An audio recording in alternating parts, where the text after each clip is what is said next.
Welcome back, guys. This is Tough Choice. I am your host, Kazeem. Rahman on the hot seat today is one of our returning champions. Champion. It's me. It really is just, you saw it was me in the title description, but you still clicked in. We thank you. Like, share, subscribe to this podcast. We are growing and we love it. If you have a tough choice question or a marry, bang, kill you want us to consider, email toughchoice@outlook.com. That is toughchoice@outlook.com. You know how we do it here, guys. We don't really waste any time. This is a deep dive episode. You must pick between the two choices. You must explain yourself. We're going to do some would you rathers. We're going to do some what would you do's. Let's start now. Let it begin. Let it begin. Would you rather have feet for hands and hands for feet, or only be able to eat food that you personally hunted and gathered? Wow. If I have feet for hands and hands for feet, me gripping things is done. My feet are not that, my feet are good for running. I can run, right? But I'm trying to like crunch them now, and I can't hold things, right? Maybe if I had having feet for hands would most likely be like having two mittens on your hands for the rest of your life, because you can't grab anything properly. Two hard mittens, two frozen mittens, because you can still grab things with mittens.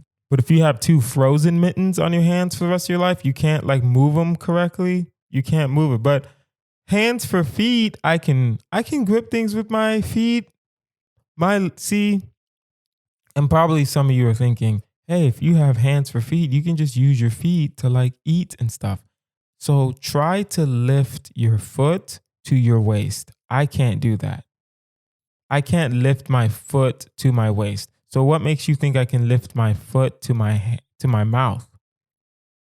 Right? So it's going to be a little tricky. At the same time, listen, I am from the South. And yes, I've never been hunting before, but I really did want to go hunting back in the day when I was younger, right? So since I've never been hunting before, I don't think I can figure out hunting and gathering. I think I can figure out the gathering part, right? I can figure out the gathering part. I can grow tomatoes. I can grow all the vegetables I need. I would have to be vegetarian. I would lose a significant amount of weight. Right? I would have to move out this apartment in LA. I would have to get a nice little plot of land in like the middle of nowhere near like Bakersfield, up north a little bit, Fresno, right? And then I would have to have a garden. But even then, it's like I will allow one time for you to go quote unquote hunt at a farm for cows, quote unquote. We know what it means. That's not hunting. It really isn't hunting. Unless you do it with like your bare hands, then I can count that as hunting. But if you are trying to necessarily like hunting is different than going to a farm, right? I can go live near some chickens and quote unquote hunt. But you know what it means. Hunting. And I'm going to have to do the hands for feet and the feet for hands, because I can't hunt. Even if I try to go to the farm, how long is it going to take for me to kill a cow? And then all the other cows are probably going to be like, yo, what's that dude doing here? He's trying to kill somebody. They're going to try to attack me. You know what I mean? I would have to like eat tomatoes for the rest of my life. Tomatoes are fairly easy to grow. So tomatoes are easy to grow. Watermelon's kind of hard. Corn is easy. Onions are easy. Potatoes aren't easy. You know what I mean? Bell peppers are pretty simple. But other than that, I don't know what you're gonna hunt and gather. You know what I mean? I genuinely don't know. I would think that someone that grew up hunting deer, hunting squirrels, that grew up in the hunting lifestyle, they'll be fine. They'll be perfectly fine. They know exactly what to do. They can catch a squirrel. They can catch a deer. Right? Me, bro. Like I'm from A-Leaf, bro. Like there are deers a little bit, but you'd have to run them over with your car. Like you can't. Ain't nobody trying to go hunt a deer or hunt a cow. You know what I mean? Like the corner store is right there. There's chicken there. There's beef there. There's tuna there. Right? Oh, exactly. What if, okay, you know what? I'm still doing the feet for hands, the hands for feet, but hunting includes fishing. So I could possibly learn how to fish. Learning how to fish is way easier than learning how to hunt. So that would be a little different.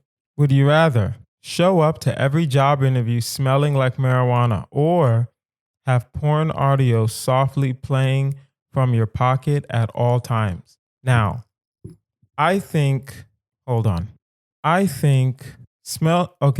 up to every job interview smelling like marijuana.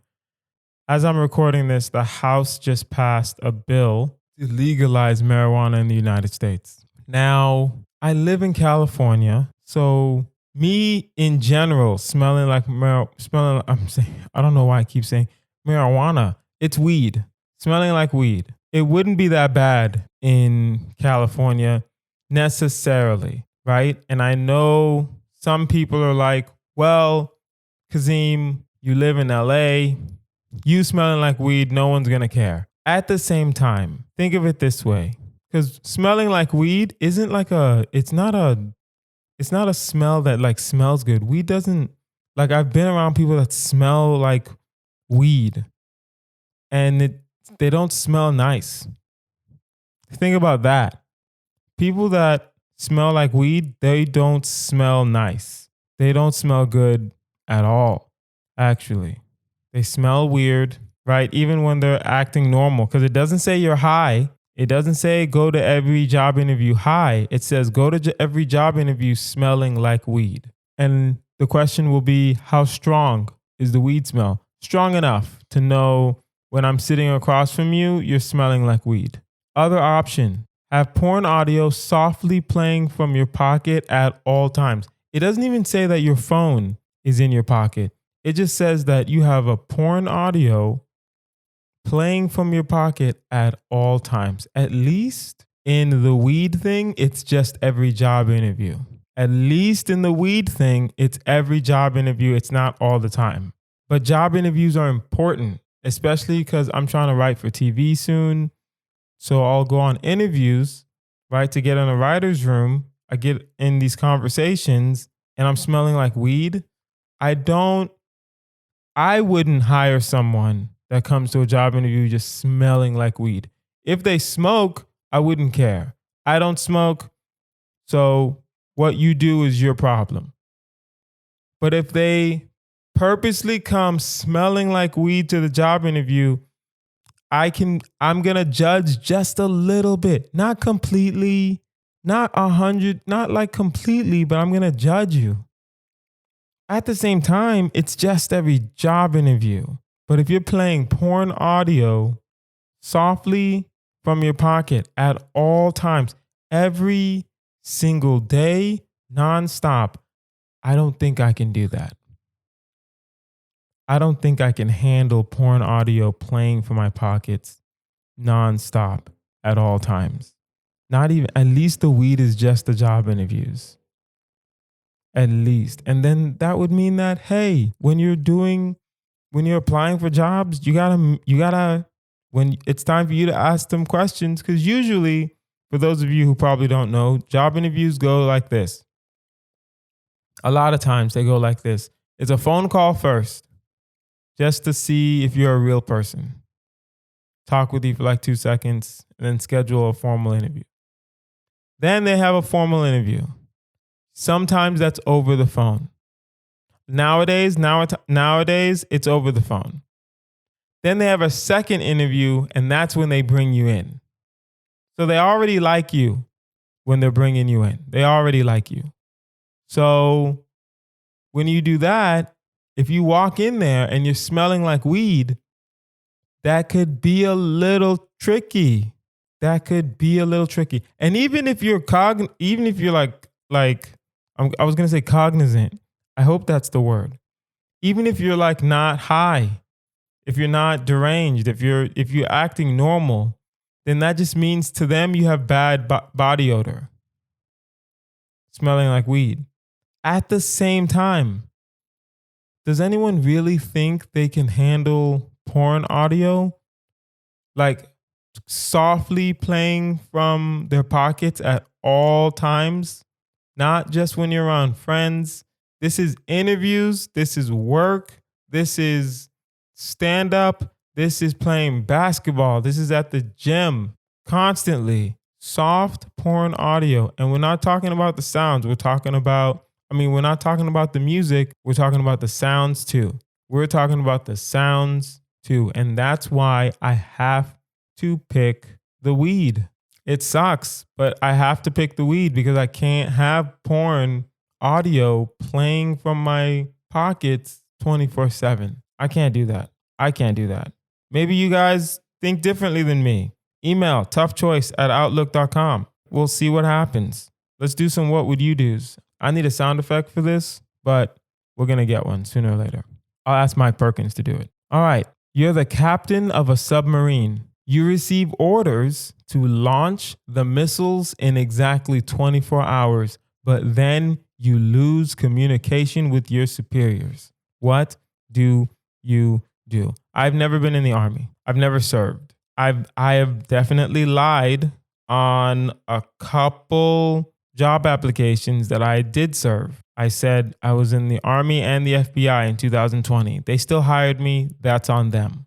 But I've never served. But I know something about orders when it comes to weapons of destruction, not mass destruction, missiles, guns, maybe a nuclear arsenal or two. I know a little something. Now, when the orders are given down, you give them orders. I'm assuming, given by the scenario, that I got orders to shoot missiles, but then immediately I lose communication. It depends on whether or not I confirmed with them on these orders. Because if you're telling me, and I'm just talking from a me perspective, I'm not talking from a military perspective. Military perspective, you follow the chain of command. If the president tells the admiral, tells the captain, tells the soldier, I'm pretty sure that order is incorrect, but you guys know what I mean, right? Everything comes from the top, whether you like it or not. Now, if I got orders to shoot missiles in 24 hours, in exactly 24 hours, I'm going to message back to be like, yo, you sure? You sure about this? Are you sure? And how they respond makes sure that I know whether or not they were hacked or not. Because hacking is real. So if you're going to tell me shoot all these missiles in 24 hours, I'm going to have to make sure it's real. So if I'm making sure it's real and I lose communication, I'm not shooting no missiles, man. I can't. Do you guys know what I mean? Like if I don't confirm, I can't shoot a missile. And that's just me. Now, let's say hypothetically, I did get the confirmation. It says shoot the missiles. And then right after the confirmation, I lose connection. I'm still probably not going to shoot those missiles. Here's why. One, I can always wait till I get communication and shoot them after the fact. Two, what if people change their minds? What if some diplomatic resolution was formed and you needed someone to stop what's going on? You need someone to make sure that, hey, are you sure about this? You sure you want to bomb Hawaii? Like what? Why are we putting all these missiles on Hawaii right now? I wouldn't shoot the missiles. I would wait for communication to be granted. And I hope that they stop me. I hope that they stop me from shooting the missiles. Right? I'm assuming that chain of command doesn't matter if there's no communication. But if it does, then my bad. But if it doesn't, then, well, who knows? You discover your aunt is a witch and has been tricking children into visiting her gingerbread house and then eating them. What do you do? Well, first of all, if I discover that my aunt is a witch, I'm going to need proof. First, I'm going to need proof. Then I'm going to need stuff. First, I'm going to need proof. And then I'm going to need stuff. Like, I'm going to need my aunt to whip me up a PlayStation. I'm going to need my aunt to whip me up an Xbox. I'm going to need my aunt to whip me up a Nintendo. I'm going to need like some things.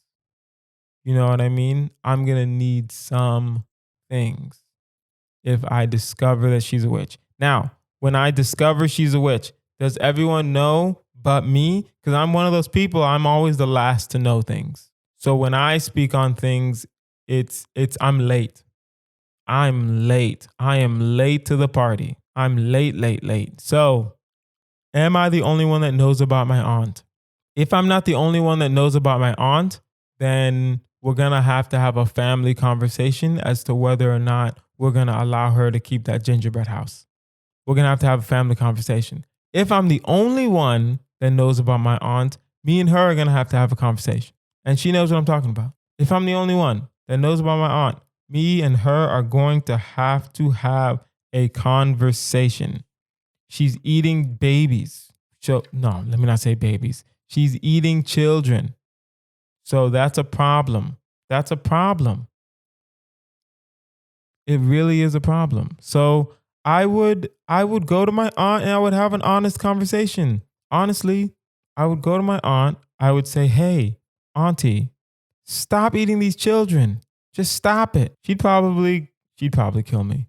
I'm not even gonna lie. If I'm the only one and I try to confront her, she's probably gonna kill me. If multiple people know that she's a witch and we all confront her together, then I'm okay with that, if that makes sense. There's a dodgeball tournament coming up and the prize is $250,000. You've never played before, but you think you can assemble a team in time. What do? Assemble a team and win. I don't know if you guys know this, but friend of the show, Barry Keith Cole, he plays dodgeball. Yes, if the prize is $250,000, how many people? If it's 5, I can get 5 people. I think I can get 5 people. Right? I think I can get 5 people to be like, hey, do you guys want $50,000? Do you want to win $50,000? All you have to do is grab a ball and peg people dead in the head. Sometimes you can hit them in the face. It's dodgeball. Ain't no rules to this. So you're telling me that you would rather, I don't know, like why would I'm trying to think as to any con as to assembling a team. I'm going to get hit in the face. I'm going to get eliminated fast, right? I love dodgeball, but I'm pretty sure I'm going to get eliminated fast. But I love pinging people dead in the head. It's great. It's a great feeling. It is a great feeling. I'm going to assemble a team. And I'm going to figure it out because it's $250,000 on hand, right? And if I don't win, and that's the thing, if I don't win, I still had fun with my friends. If I don't win, I still had fun with my friends. I feel like this needs one of these. Listen, I'm going to get a team together and we're going to play and hopefully we'll win. But if I don't win, I still had fun with my friends. Most likely we won't win. If I have to assemble a team that day, we're not winning. But we'll beat one team. We're definitely gonna beat one team. Just saying. All right. Back to would you rather. Would you rather use sandpaper as toilet paper or get an unstoppable nosebleed whenever you get on a plane? Wow. I can't use sandpaper as toilet paper. And I know some of you, I'm gonna say like 30% of you are like, Kazeem, just like use a bidet. No, bidets are stupid. I don't like a bidet. I've said this on this podcast multiple times. I genuinely do not like bidets. They are weird. You still have to wipe, right? I don't know. Maybe I haven't been on a good one. I heard Japan has the best bidets. Maybe I need to go there. Maybe I need to go there to figure it out. But as of right now, I don't like bidets. But I can't use sandpaper as toilet paper. But I don't want to get a nosebleed. Damn. I'm reading this question. This is hard. Get an unstoppable nosebleed whenever you get on a plane. I don't know if you guys know this. I am a traveling stand-up comedian. So, yeah, I'm going to have to get on the plane a lot. So if every time I'm on a plane, I get an unstoppable nosebleed, I mean, that's not my fault necessarily. I can explain that. I can explain that away. That's not my fault. The only thing is this. The unstoppable nosebleed on a plane is you with everybody. And the sandpaper is toilet paper is you with yourself. It really is just you with yourself. No one is coming back and saying, wow, that restroom had sandpaper as toilet paper. No one's doing that. No one is doing that. So handle business. And I think I'm going to, damn, this is hard. I'm going to do sandpaper as toilet paper then. And you can't use wet wipes. You can use a bidet, but you cannot use wet wipes. End of discussion. Don't be like, oh, I use toilet paper. I use flushable wet wipes. Nope. You know what it means. You know exactly what it means. And I have to use sandpaper as toilet paper. Here's why. I can't get nosebleeds continuously on a plane because sometimes these flights are 6 hours long. So if I'm on a 6-hour flight, unstoppable nosebleed, I'm going to pass out from all the blood I'm losing. I'm going to pass out. So I got to get the sandpaper, toilet paper. Sucks. It sucks, but that's the life that I've chosen. It really is the life that I've chosen. All right. Would you rather donate half of every paycheck to the KKK or have triplets with someone you only met once? Wow. I'm going to save that for our Facebook videos and subscribe to our YouTube page. We have, by the time this is out, definitely we'll have a bunch of Facebook videos and Instagram videos and YouTube videos as well. Tough choice versus we go one-on-one with comics that decide to enter ignorance and their videos. So you get to see my face, get to see their face, get to see my reaction. It's going to be fun. So donate every paycheck to the KKK or have triplets with someone you only met once. Now, donate half? Oof, half. Oh my God. Okay. If they would have said like make a yearly donation of like $1,000, okay, maybe I can take that one. They're telling me half my paycheck to the KKK. Okay. I'm black. I don't know how the KKK works. If I wanted to join the KKK, they can't let me join. I'm black.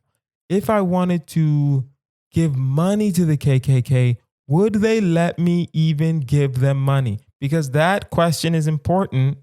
Because if I choose donate half of every paycheck to the KKK, if I know they're just going to give me my money black because they don't want black money, I'm going to donate half of every paycheck to the KKK in a heartbeat without hesitation. It's not an issue for me. If I know I'm going to get the money back, if I don't know I'm going to get the money back, I'm still probably going to have to donate this half of every paycheck to the KKK only because, well, how about this? If you have triplets with someone you only met once, that is half of every paycheck, pretty much, honestly. That's way more than half of every paycheck. But at least, damn, this is hard. At least I can have a legacy of people that I've inspired, including my children. That's what I can do. That's what I can do. That's all I can do. Man, I'm going to have triplets because I can't give half my money to the KKK. I'm realizing it now and it hurts. It really does hurt that I'm going to have to give all my money, not all my money, but half my money to the KKK. All right. Would you rather, and this is the last one, would you rather be unable to eat sugar or say all of your sentences backwards. Damn.